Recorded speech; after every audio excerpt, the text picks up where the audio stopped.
नमस्कार मित्रांनो, आपल्या सर्वांचं स्वागत आहे जीके टूथ फॉर मराठी या एज्युकेशनल चॅनलमध्ये. तर पहा, जिल्हा परिषद भरतीच्या गेल्या काही दिवसामध्ये काही पदांचा निकाल जाहीर झाला. त्याची माहिती आपण पाहणार आहोत. मग ते आरोग्य सेवक असो, आरोग्य सेविका असो, ग्रामसेवक असो किंवा इतर काही पदे असो, त्यांचे निकाल गेल्या काही दिवसांमध्ये जे प्रसिद्ध झाले त्याची माहिती आपण थोडक्यात पाहूच. त्यासोबतच नियुक्ती की आचारसंहिता, म्हणजे अगोदर नियुक्ती देण्यात येते की अगोदर आचारसंहिता लागते, या संदर्भात देखील आपण चर्चा करणार आहोत.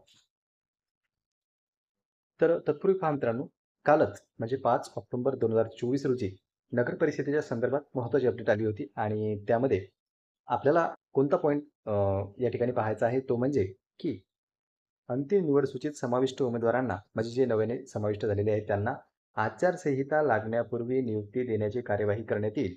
याबाबत उमेदवारांनी संपर्क साधू नये. म्हणजे नगर परिषदेने या ठिकाणी क्लिअर केलेलं आहे की आचारसंहिता लागण्यापूर्वीच तुम्हाला नियुक्त्या देण्यात येतील. पण जिल्हा परिषदेने मात्र असं अजून क्लिअर केलेलं नाही. जिल्हा परिषदेमध्ये काही पदांचे निकाल लागत आहेत, काही पदांचं डॉक्युमेंट व्हेरिफिकेशन होत आहे, काही पदांचे अंतिम निकाल लागत आहे. म्हणजे जिल्हा परिषदची प्रक्रिया आपण पाहतो की जाहिरात 2023 मध्ये आली होती आणि आता 2024 देखील अर्ध्याच्या वर वर्ष गेलेलं आहे, तरी अजून उमेदवारांना नियुक्त्या मिळालेल्या नाहीत. मुख्य भरती जर आपण पाहिली तर ती होती 2019 ची. म्हणजे जिल्हा परिषदची जी भरती आहे मुख्य, ती 2019 ची आहे. ही भरती रद्द करून आता नव्याने भरती घेण्यात आली 2023 मध्ये आणि 2024 आलं, म्हणजे गेली 5 वर्ष झाले अजून जिल्हा परिषदेच्या या ठिकाणी भरती प्रक्रिया कंप्लीट झालेल्या नाहीत. आता पाहूया आपण पहिले निकाल, एक एक करून निकाल पाहूया. तर गडचिरोली जिल्हा परिषदेमधील या ठिकाणी पहा, रिक्रुटमेंट ऑफ लाईव्हस्टॉक सुपरवायझर या पदाचा निकाल लागलेला आहे.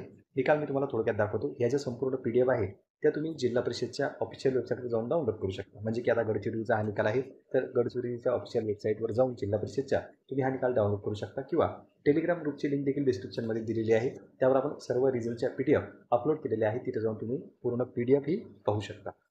त्यानंतर पहा मित्रांनो, पुढील महत्त्वाची अपडेट आहे.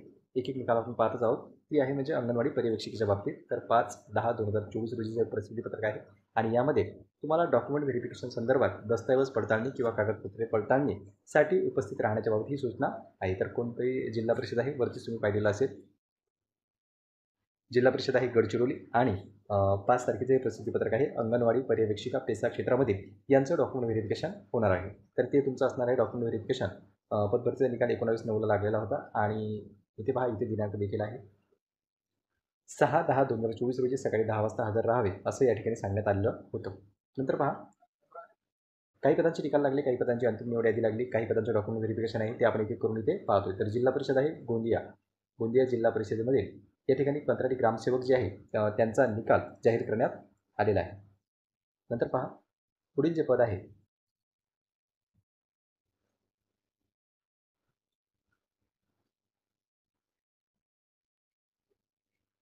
तर अगोदर त्यांनी जाहिरातीची माहिती दिलेली आहे आणि नंतर ज्या उमेदवारांचा रिझल्ट लागलेला आहे त्यांची माहिती देखील त्यांनी दिलेली आहे. तर ही PDF जी आहे ती याचा स्क्रीनशॉट घेतलेला होता मी.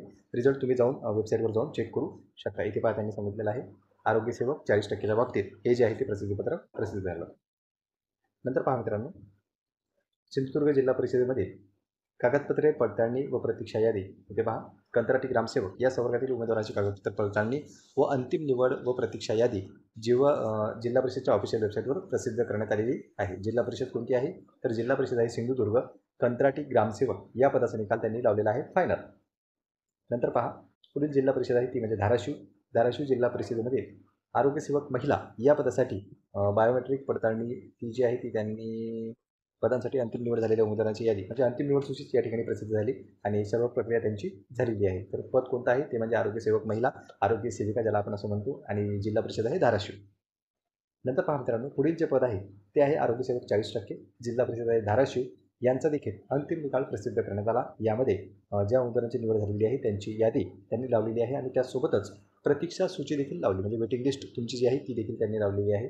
तर जे काही गेल्या दिवसांमध्ये निकाल प्रसिद्ध झाले, म्हणजे 3, 4, 5 तारखेला, ते सर्व मी तुम्हाला सांगण्याचा प्रयत्न केला.